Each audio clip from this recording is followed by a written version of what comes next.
Muy buenas tardes, queridos televidentes, y bienvenidos a otro programa más de Foro 17. Mi nombre es Luis Díaz. Quiero darle las gracias al señor Gustavo Godoy, que la semana pasada pues estuvimos fuera, estábamos de vacaciones, y le agradezco muchísimo su cooperación en conducir el programa. Hoy es una continuación de algunos de los temas, o de los temas principales que discutieron la semana pasada. Por hoy tengo al politólogo, escritor Julio Schilling conmigo, que de verdad es una de las personas que yo considero mejor informada y que mejor analiza estos temas tan complicados, pues son bien complicados los que vamos a discutir hoy. Primero, darte las gracias, Julio, por estar aquí. Gracias a ti, Luis, siempre es un placer estar aquí contigo. Y tenemos estos dos temas que quiero hablar, que hablé contigo, que quería discutir, que es precisamente este tratado con Irán, que ahora hay pues alrededor de 60 días para poder determinar si lo pasan o no lo pasan, y si no lo pasan, ¿qué pasa? Porque ya lo aprobó unánimemente el Consejo de Seguridad de las Naciones Unidas. Es decir, que para los Estados Unidos va a haber una situación bien difícil si no se aprueba.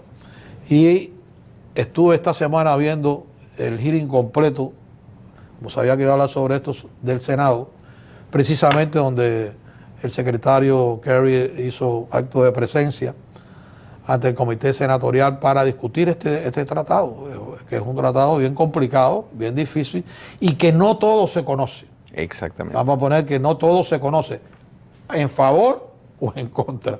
No se conoce todo, y muchas de las cosas no se conocían ni por esos senadores porque eran confidenciales, es decir, que nosotros no nos vamos a enterar de esas situaciones. Pero sí hay varias áreas grises que yo creo que valen la pena analizarla contigo, y me gustaría escuchar tu opinión sobre este tratado. Bueno, es un acuerdo tentativo y digo tentativo porque, bueno, sí, tiene que pasar todavía por las manos del Congreso, del cual te diría que es muy probable, o sea, es muy difícil que no se apruebe. Simplemente los números están a favor del presidente.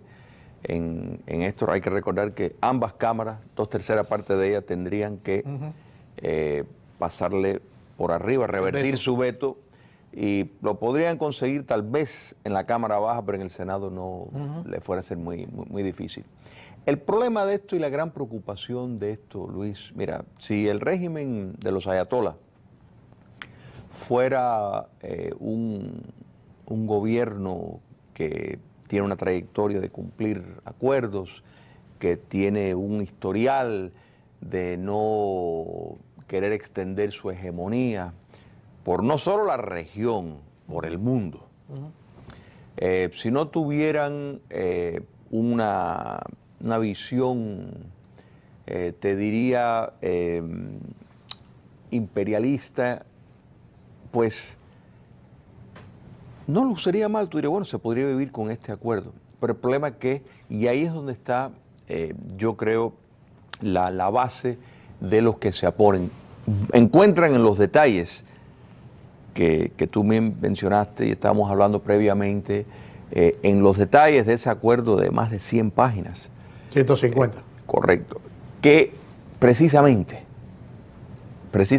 dejan mucho espacio para que el régimen de los ayatolás pues, puedan violar el acuerdo en esos detalles de una forma poco a poco, y le haría difícil la verificación verdadera, y si se encontrara el problema ya es muy tarde. Bueno, esos son dos temas importantes que ahí se discutió bastante esta semana, precisamente eso, la verificación, y qué pasa si hay violación de parte de Irán.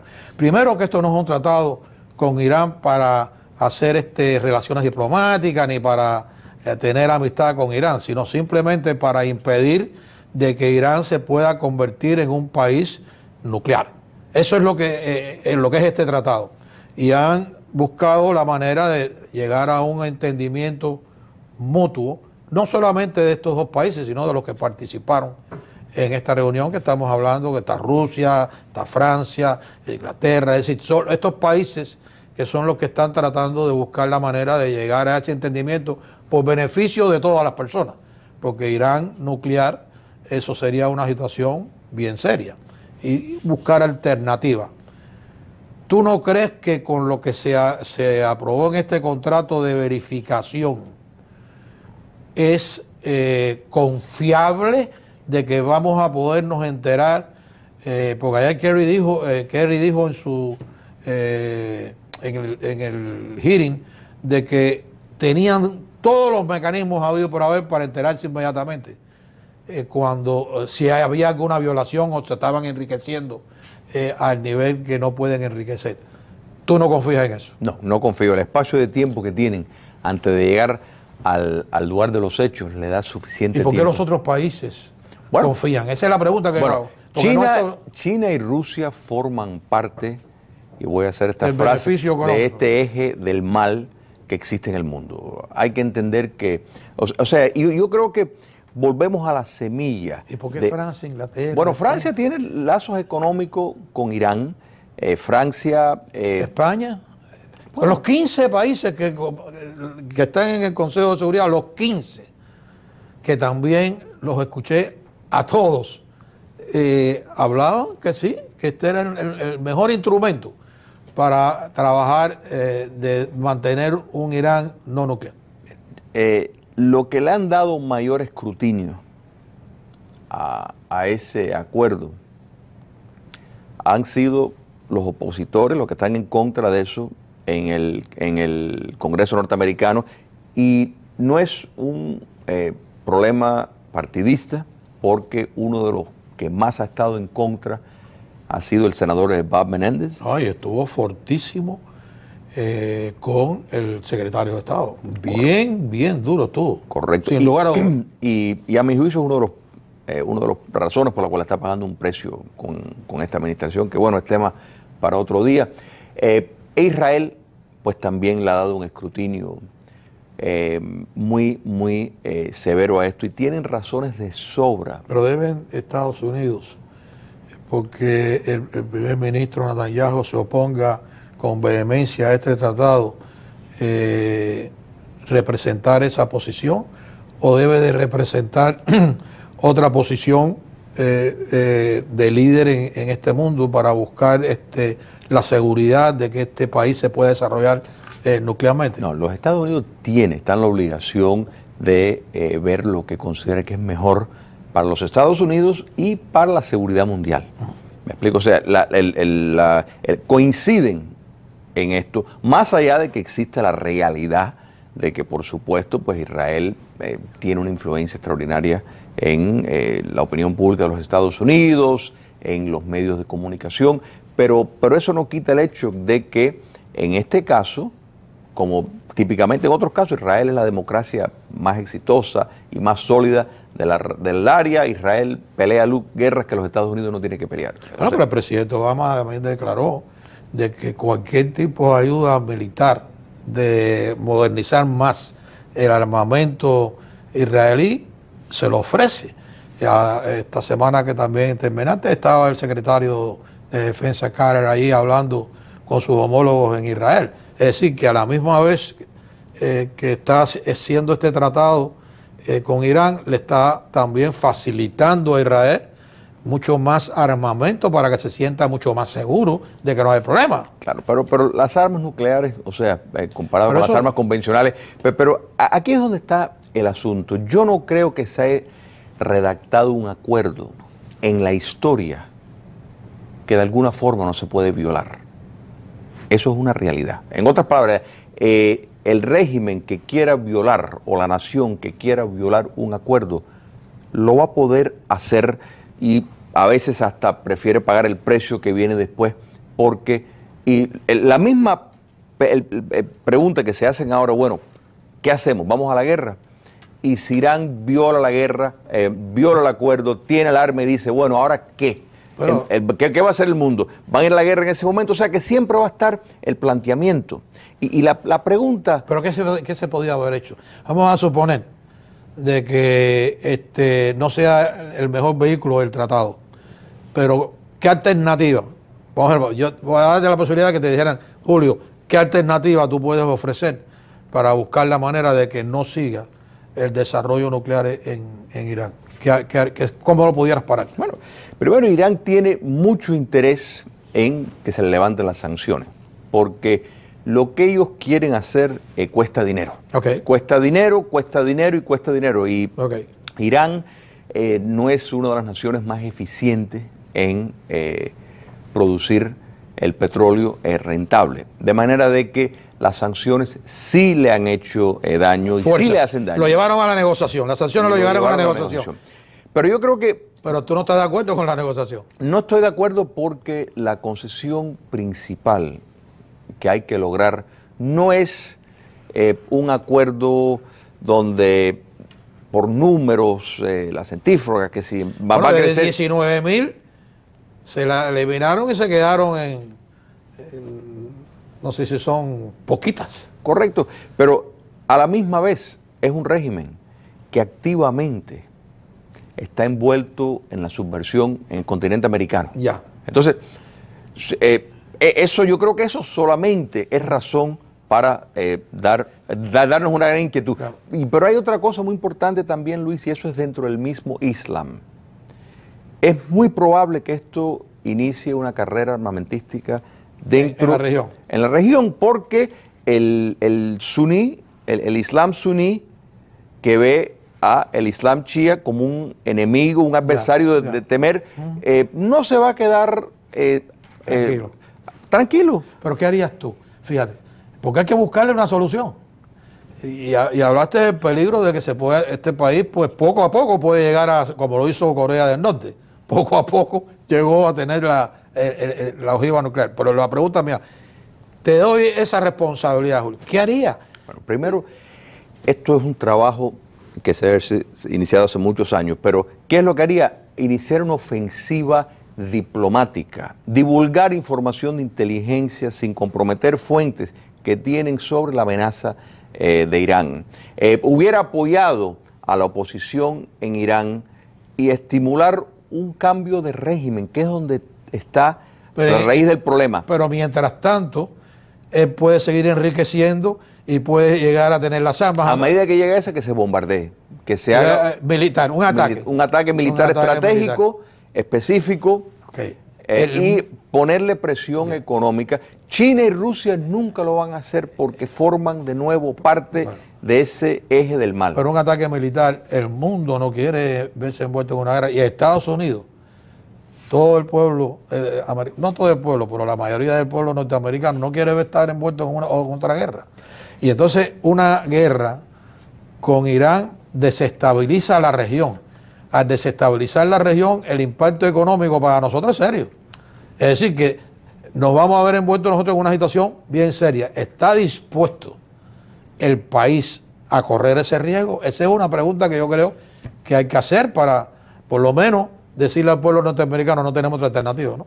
Yo creo que la inteligencia estadounidense tiene suficiente información, y la israelí también, que pondría al régimen de los ayatolás en apuro. En otras palabras, que refleja la naturaleza subversiva, la naturaleza de querer extender su influencia mucho más distante de su territorio, y basado en esa campaña de información. Yo sí creo que el apoyo se logra, Luis, porque yo creo que si la información que tal vez no se tomó tan en serio de la amenaza de Al-Qaeda se hubiera divulgado y se hubiera podido prevenir los ataques, yo creo que hubieran estado a favor del ciudadano norteamericano, porque lo peor que puede ocurrir es, para los Estados Unidos, es un ataque en su territorio, y es algo que nunca se puede descartar. Bueno, esa metodología, para poder lograr el objetivo de presionar y poder, tomaría ¿qué tiempo? Es decir, para poder enfrentarte y buscar la manera de que el mundo te apoye en esa metodología, tomaría un tiempo, quizás 1 año, 2 años. Según las declaraciones en este comité del Senado, se dijo de que si no se hacía nada, en 2 o 3 meses ya tenía Irán la bomba. Es decir, que ya cuando la tenga, ya las cosas cambian. Yo creo que cuando este presidente entró en la Casa Blanca, para dar un tiempo... Pero lo que pasó, pasó. No, eso no tiene arreglo. Pero bueno, Ya eso no tiene arreglo. Pero es que no podemos separarnos de, digamos, de la política que se ha seguido, porque hay un beneficio colateral de confrontar a Irán en algo como esto. ¿Cuál es el beneficio colateral? Que Corea del Norte está viendo la acción, que el régimen que Rusia está viendo la acción, que China está viendo la acción, y típicamente dan un paso hacia atrás. Y esto lo hemos visto bajo esta administración en Siria con la famosa línea roja, que de pronto fortaleció a Putin, vivificó sus proyectos de extensiones imperiales y de recuperar el orbe soviético. Esto entra, muchas ramificaciones tiene esta, pero para podernos concentrar en el tratado, porque tengo otro tema que quisiera tratar. Es decir, tu posición es de que este tratado, aunque tú crees que no va a haber ningún problema, de que va a ser aprobado por el Congreso norteamericano y no va a haber ningún tipo de problema, se va a aplicar. Pero tú consideras de que este tratado no es el adecuado, que lo que habría era que aumentar más las sanciones, todavía más fuertes, para resquebrajar más a Irán. Pero hemos demostrado que las sanciones las tenemos impuestas, seguirán funcionando. No se ha hundido. Sigue con problemas dentro, pero no ha desaparecido. Quiere decir que ese es el tiempo que le puede dar a Irán, la oportunidad de poder desarrollar ya el arma nuclear, y entonces ya las cosas cuentan diferente. ¿Cuál es la solución? ¿Cómo tú ves que eso no hubiera podido pasar poniendo más sanciones? Es decir, que si ahora ha afectado en un 50% la economía en Irán, que eso pudiera llevarlo a un 75% o hasta un 100%, ponle.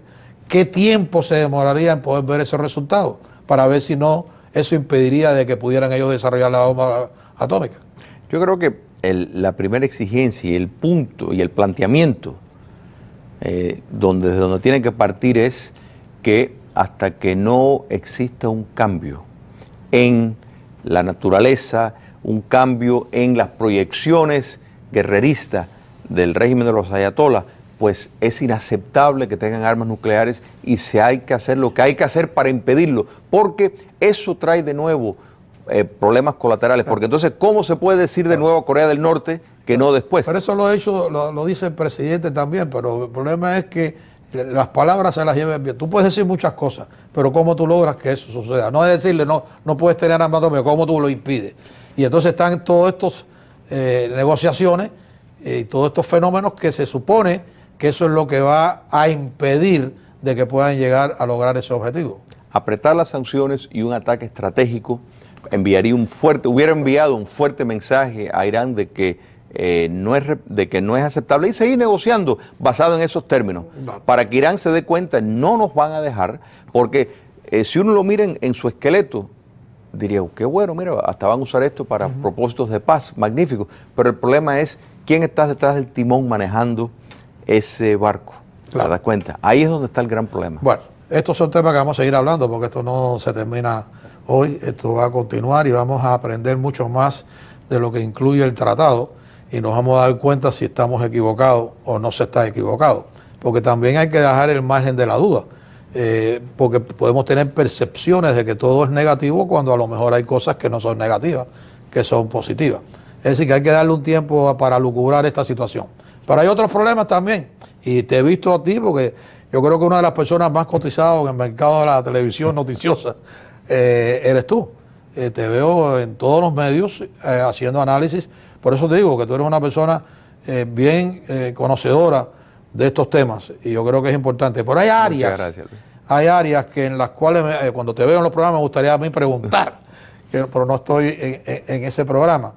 Y es precisamente la situación ahora con Cuba, que hay quienes están de acuerdo y quienes están en desacuerdo con esta situación, y que entonces creen que esto no va a lograr ningún objetivo, que lo que va a lograr es consolidar más el sistema represivo que existe en Cuba, y que el pueblo no va a recibir ningún beneficio. ¿Por qué?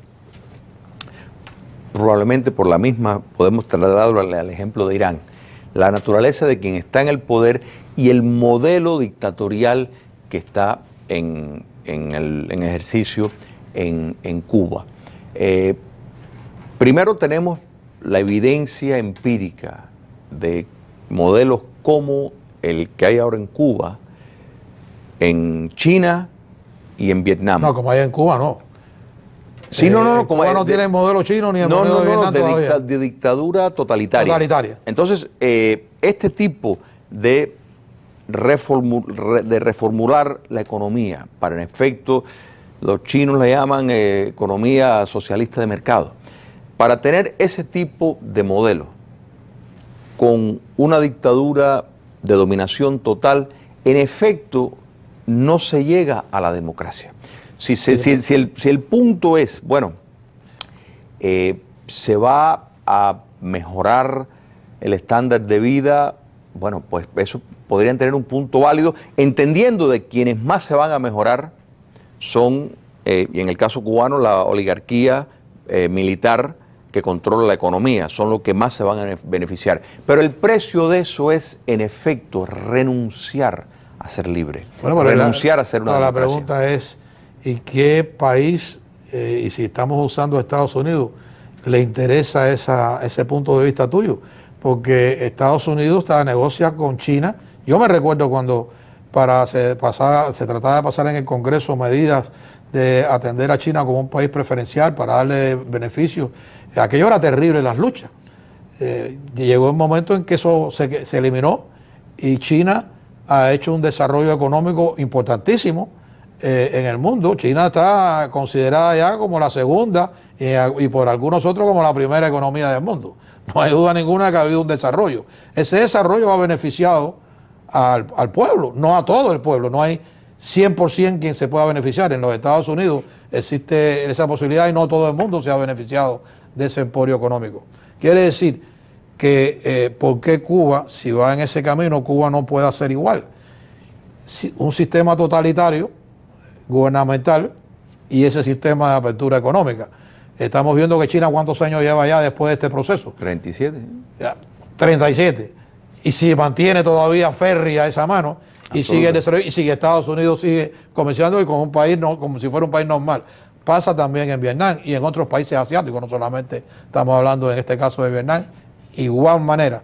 Pero también hay otros países que no son de ese tipo de sistema totalitario de izquierda extremista o comunista, pero Saudi Arabia es un imperial de una mano férrea y nadie puede opinar nada. Sin embargo, su economía se vive muy bien. No, pero ahí está la diferencia.